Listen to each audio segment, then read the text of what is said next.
નમસ્કાર. ઓમ વક્રતુંડ મહાકાય સૂર્યકોટિ સમપ્રભુ નિર્વિઘ્નમ કુરુ મે દેવ સર્વ કાર્યેષુ સર્વદા. શનિ મહારાજનું રાશિ પરિવર્તન અને કોને પનોતી પૂરી થશે, કોને ચાલશે, એ વિષય ઉપર આપણે વાતો કરીએ છીએ.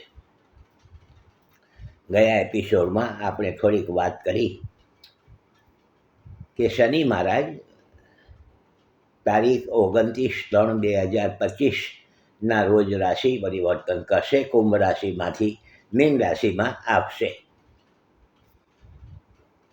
જ્યારે શનિ મહારાજ રાશિ પરિવર્તન કરશે ત્યારે મીન રાશિમાં સૂર્યનારાયણ ભગવાન અત્યારે ચાલુ છે. મીન રાશિમાં અત્યારે રાહુ મહારાજ ચાલુ છે.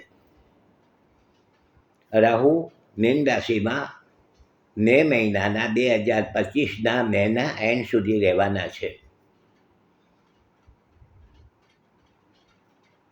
સૂર્યનારાયણ ભગવાન 13મી એપ્રિલે મેષ રાશિમાં આવશે.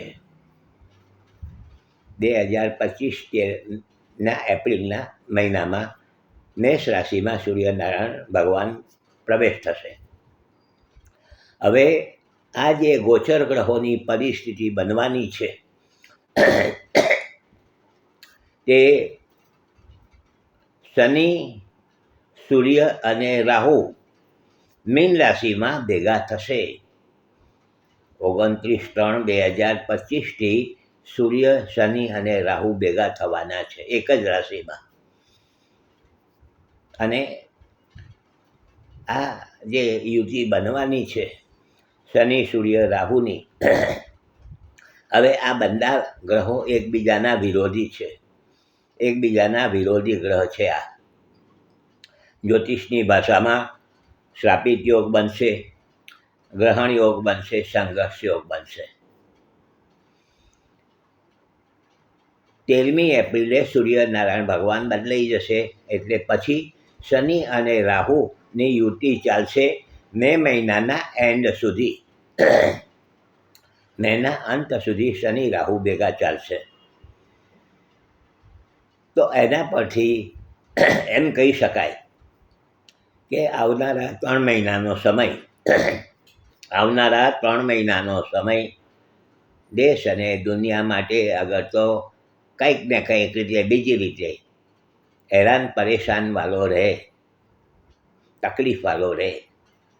ચાહે તો કુદરતી હોનારત હોય કે ચાહે તો માનવ સર્જિત હોય કે બીજી રીતે તકલીફવાળું કંઈક બનવાની સંભાવના કહી શકાય. કારણ કે આ 3 ગ્રહો જ્યારે ભેગા થશે અને સૂર્યનારાયણ ભગવાન સત્તાના કારક છે, શનિ મહારાજ આમ જનતાના ગ્રહ કહેવાય છે અને રાહુ તો પોલિટિક્સનો કારક ગ્રહ છે રાહુ. તો આ વસ્તુઓ આપણે કહેવાનો આશય એ છે કે ગોચરમાં જ્યારે ગ્રહો આવી રીતે જ્યારે થતા હોય છે ભેગા, ત્યારે આવા કંઈક બનાવો બનતા હોય છે. સંભાળવાનું આપણે સૂચન થાય છે.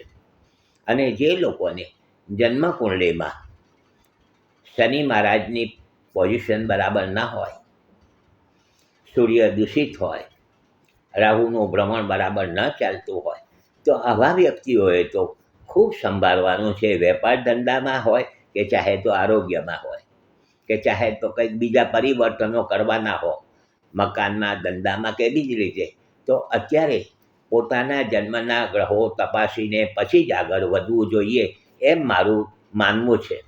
દરેકને પોતપોતાની રીતે માનતા હોય છે, પરંતુ મને વર્ષોના અનુભવે આ બધું જોયું છે કે ભાઈ તમે સહેજ સાચવીને કામ કરજો. સાચવીને કામ કરવામાં કશું ખોટું નથી.